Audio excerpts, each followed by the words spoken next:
ছোট ম্যাচ না খেললেও কার্নিভালে নেইমার, আবার সমালোচনার ঝড়। চোটের কারণে লম্বা সময় বাইরে থাকার পর সান্তোসের হয়ে নিয়মিত খেলা শুরু করলেন নেইমার।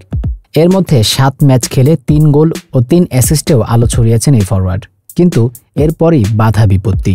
গতকাল কাম্পেওনাতো পুলিস্তার সেমিফাইনালে চোটের কারণে একাদশ থেকে ছিটকে যান নেইমার। পরে তার বেঞ্চে বসে দেখতে হয়েছে দলটির বিদায়। করিন্থিয়ান্সের বিপক্ষে সান্তোসের হার 2-1 গোলে। সেই ম্যাচের আগে খেলতে না পারার কষ্টে নেইমারের কান্নার ভিডিও সামনে এসেছে, যা সামাজিক যোগাযোগ মাধ্যমে বেশ ভাইরালও হয়েছে। অবশ্য সমালোচনার মুখেও পড়তে হয়েছে ব্রাজিলিয়ান এই ফরওয়ার্ডকে। মূলত সেমিফাইনালের আগে গত সপ্তাহে কার্নিভাল দেখতে যাওয়ার কারণেই এই সমালোচনা শুনতে হচ্ছে নেইমারকে।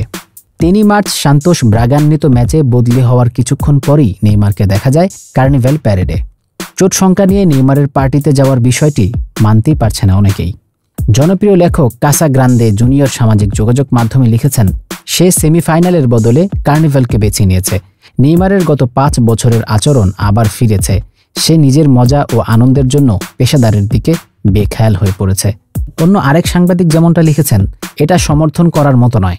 সে ফুটবলকে গুরুত্ব দিয়ে দেখে না, এমনকি চোটও তার কার্নিভেলে যাওয়া ঠেকাতে পারেনি। আরেক ফুটবল প্রেমী লিখেছেন, সে কখনো বদলাবে না।